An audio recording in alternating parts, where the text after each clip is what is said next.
बिस्मिल्लाहिर्रहमानिर्रहीम, अस्सलाम वालेकुम। मेरा नाम है नवीश शेख और आप देख रहे हैं यूट्यूब और फेसबुक चैनल। इस वक्त हम मरी में मौजूद हैं, पर मुल्की हालात जो हैं वो काफ़ी गर्म हो चुके हैं और मेरे साथ मेरे दो बड़े अहम दोस्त, एक सुलेमान दुरानी साहब और रऊफ़ फैसल साहब मौजूद हैं, जिनकी काफ़ी नज़र है सियासी मामलात के ऊपर भी और ये सोशल मीडिया पर भी काफ़ी एक्टिव है।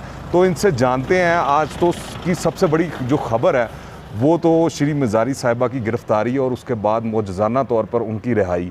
ये कैसे हुई? पहले सुलेमान दुरानी साहब से पूछते हैं। दुरानी साहब, कैसे, क्या लगा आपको, क्या हुआ ये सारा कुछ? ये मौजज़ाना तौर पे जो आपने लफ्ज़ इस्तेमाल किया है, इस पे मुझे डाउट है, लेकिन हाँ, आपका ये कहना कि यही मरकज़ी बात हुई है आज तो नहीं, इसके जो पसे पर्दा बातें हुई हैं उन पर हमें गौर करना पड़ेगा। ये सिर्फ दिखा रहे थे, बता रहे थे कि जी हम ये कर सकते हैं। मतलब आप टेस्ट करते हैं ना कि जी अगला जो लॉन्ग मार्च का जो ऐलान होने जा रहा है कल मुमकिना तौर पे, ठीक है, उससे पहले ये एक टेस्ट केस था कि जी अगर हम गिरफ़्तार करते हैं यूँ मुमकिन है कि कल तक या शायद आज रात ही जो है उठा लिए जाएं। अच्छा, जो श्री मज़ारी ने अदालत के अंदर जाके जो स्टेटमेंट दी, उन्होंने बताया कि मुझे राना सनाउल्लाह और शहबाज शरीफ साहब के इमा के ऊपर उठाया गया, तो वाकई ऐसी सूरत हाल है या आपको लगता है कि कोई और फोर्सेस भी थी जिनकी वजह से ये सारा काम हुआ है? मैं तो इस पर कमेंट नहीं करूँगा क्योंकि ये अदालत में उनकी जो बेटी हैं ईमान मज़ारी, उनकी स्टेटमेंट जो है सबके सामने है। उन्होंने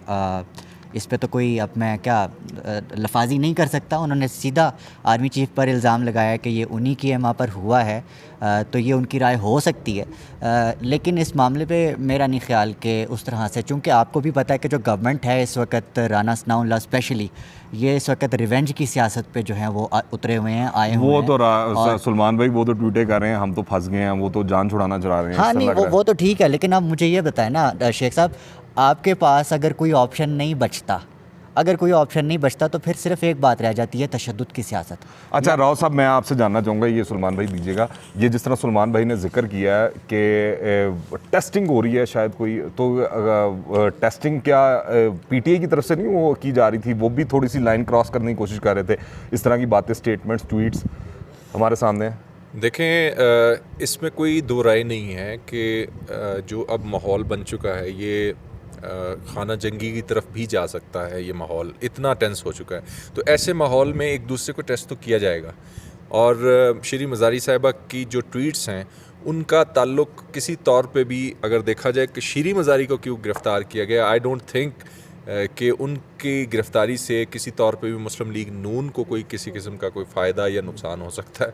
उनकी गिरफ़्तारी के पीछे कुछ ऐसी उनकी ट्वीट्स हैं और उनके ऐसे बयानात हैं जो थोड़ा सा आगे आ जाएं ताकि गुज़रते रहें लोग।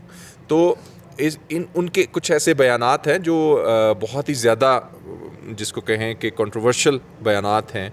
उनको जो इस्टेब्लिशमेंट के रोल के ऊपर उन्होंने जो तनकीद की थी, हालिया उनकी तनकीद, उसकी वजह से वो ज़द में आई हैं। और लेकिन इसका फ़ायदा किसको होगा? मेरा ये ख़्याल है कि इस तरह की गिरफ़्तारियों का फ़ायदा सियासी तहरीक को हुआ करता है। इस वक्त सियासी जो तहरीक है जो चला रखी है इमरान खान साहब ने, उसको इसका फ़ायदा होगा। इन गिरफ़्तारियों से ऐसी जो मूवमेंट है उसको बहुत ज़बरदस्त किस्म का बूस्ट मिलता है। और इस तरह की जो भी आगे भी गिरफ़्तारियाँ होंगी, ये कोई पहली और आखिरी गिरफ़्तारी नहीं होगी। इसके बाद आपको पता है, मुझे ज़्यादा अफसोस आज ये हुआ कि आज हमारे जो जर्नलिस्ट साहिबान हैं उनके ऊपर भी कार्रवाई जो है वो शुरू कर दी गई है। साबिर शाकिर साहब के ख़िलाफ़ भी मुकदमा दर्ज कर लिया गया और इसके पहले समी इब्राहिम और अरशद शरीफ साहब जो हैं वो भी इन सारी चीज़ों को फेस कर रहे हैं। तो ऐसी जितनी भी कार्रवाइयाँ हैं ये एक सिस्टम के अंदर रहते हैं। राव साहब ये तो खुद क्लेम किया करते थे कि 4 नंबर गेट के हम खिलाड़ी हैं। शेख रशीद साहब इमरान खान साहब की टीम का हिस्सा थे और अभी भी चौधरी परवेज़ इलाही हों या शेख रशीद साहब हों, वो कहते हैं हम बातचीत करवा सकते हैं, हम कोई दरमियानी रास्ता निकाल सकते हैं, गुफ्तगू की जाए। और जो मुल्तान वाला जलसा था, थोड़ा वाज़े कीजिए। शेख रशीद साहब जो हैं वो खुद क्लेम करते हैं कि मैं तो 4 नंबर गेट का खिलाड़ी हूँ। फिर इसी तरह मुल्तान जलसे के अंदर भी हमने देखा कि वैसे तो इमरान खान साहब के जितने भी गुज़िश्ता जलसे हुए उसके अंदर उन्होंने कैटेगोरिकली याद रख के ये बात की, जानवर न्यूट्रल होता है और बाकी न्यूट्रल को होना कोई ऑप्शन नहीं है इस हवाले से। पर मुल्तान जलसे में उन्होंने बात की है। देखें, मुल्तान जलसे में देखें, अगर आप इंटेंशनली है, उन्होंने जानबूझ के जिक्र नहीं किया, उसकी वजह ये है कि जो बैकग्राउंड है उसमें कुछ ऐसी चीज़ें चल रही हैं। अगर आप उनका ऐलान ज़रा थोड़ा सा गौर से सुने तो उन्होंने ये कहा कि मैं पेशावर से बैठ के कोई ऐलान करूँगा कि आगे क्या। अब पेशावर क्या है ये आप जानते हैं, तो पेशावर से उनकी जो मुराद थी वो अगर आप देखें तो वो आपको समझ जाना चाहिए कि वो किसको क्या पैगाम दे रहे हैं। अच्छा दुरानी साहब, अब आज गिरफ्तारी भी होगी, रिहाई भी होगी, खान साहब पेशावर भी पहुंच गए हैं, अब क्या लॉन्ग मार्च का ऐलान हो जाएगा?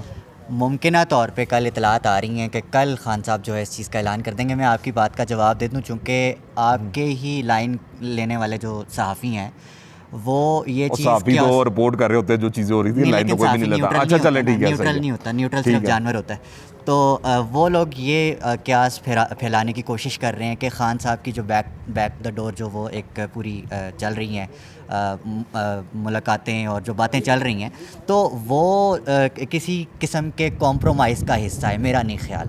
क्योंकि आज तक अगर हम ये कहते हैं कि जी इस्टेब्लिशमेंट से मुकाचा हो जाएगा या इस्टेब्लिशमेंट के साथ जो है कोई ना कोई कॉम्प्रोमाइज़ खान साहब कर लेंगे, तो खान साहब himself is a new establishment.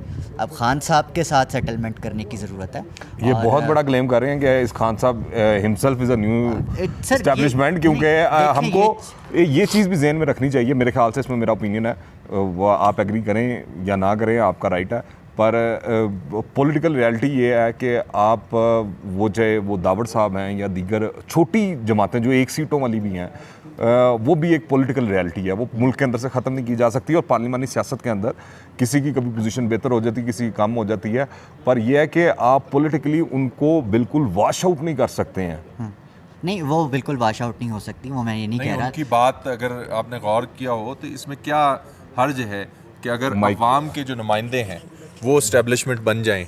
अगर देखें इस्टेब्लिशमेंट से मुराद हम क्या लेते हैं? मैं ये बात इस्टेब्लिशमेंट से हम मुराद लेते हैं कि पाकिस्तान की ताकतवर तरीन। मैं इस्टेब्लिशमेंट के पॉइंट ऑफ व्यू से बात नहीं कर रहा था, मैं ये बात कर रहा था कि इमरान खान साहब ऑल इन ऑल नहीं हो सकते ना, वो तो पॉलिटिकल रियलिटी जो है उसके अंदर पाकिस्तान की लीगल सियासी जमातें भी हैं। ऑल इन ऑल कैसे हैं वो जरा उसका तनाजुर देखें। वो अवाम के अंदर गए, अवाम के सामने उन्होंने अपना केस रखा। उन्होंने ये नहीं कहा 27 मार्च को वो ये भी कर सकते थे कि उस खत को आप with in the power corridors वो रखते, अवाम के सामने ये बात। देखिए ये राव साहब आपकी बात ठीक है, बात सुन लेना, पूरी बात कर लेने दे मुझे। तो बात ये है कि 27 मार्च को उन्होंने अवाम के सामने मुकदमा अपना रखा, अवाम की हमायत हासिल की, उन्होंने जलसे किए, उनके जलसे हमने देखे, वैसे जलसे हमने पहले कभी नहीं देखे। तो जब एक शख्स अवाम की तरफ रुजू करता है और अवाम इस्टेब्लिशमेंट है असल में, अगर मैं इसे मज़ीद क्लियर कर दूं तो मेरा कहने का मकसद ये था कि आप लोग जो ये मिस इन्फॉर्मेशन या ये कोई प्रोपेगेंडा करने की कोशिश कर रहे हैं कि खान साहब जो हैं उन्होंने घुटने टेक दिए या वो किसी कॉम्प्रोमाइज़ करने के मूड में हैं या पोजीशन में, तो ऐसा नहीं है। अगर किसी को बात करनी है तो वो खान साहब की पोजीशंस पे ही करनी है, उनकी कंडीशंस पे ही करनी होगी, और इसी तरह ही मामलात आगे बढ़ सकते हैं। नहीं, बात क्या करनी है, बात मुल्क को आगे लेके जाना है, इलेक्शन वक्त पे होने चाहिए, और क्या उसमें, और जो पाकिस्तान के लिए बेहतर है वो होना चाहिए, और जिसका जो रोल है वो करेगा। इदारे तो न्यूट्रल हैं, वो तो कह रहे हैं कुछ लोग चाहते थे वो न्यूट्रल है, उनका सियासत में कोई किरदार नहीं है। कुछ लोग चाहते थे कि इलेक्शन ना हो, जो लोग ये चाहते थे कि इलेक्शन ना हो, जो लोग ये चाहते थे कि पाकिस्तान के अंदर ये जो इम्पोर्टेड हुकूमत लाई गई है, मैं अपने आप को न्यूट्रल सहाफ़ी नहीं कहता हूँ, मैं बरमला ये बात कहता हूँ, ये इम्पोर्टेड हुकूमत है। और जो लोग ये इम्पोर्टेड हुकूमत को लेके आए हैं, ये बेसिकली उनके लिए एक जवाब है, जो दुरानी साहब अब बात कर रहे थे कि अवाम की ताकत से इमरान खान उन लोगों को अपनी पोजीशन पे लेके आएंगे कि आपको इलेक्शन करवाना पड़ेगा, ये अवाम को वापस उनका हक देना पड़ेगा। जब अवाम की बात की जाती है, इलेक्शन की डिमांड की जाती है, ये एक फेयर राइट है, तो इस पोजीशन पे आके इस्टेब्लिशमेंट को उनकी बात सुननी पड़ेगी, जो भी इस्टेब्लिशमेंट से मुराद के जो भी मुक्तदर हल्के हैं।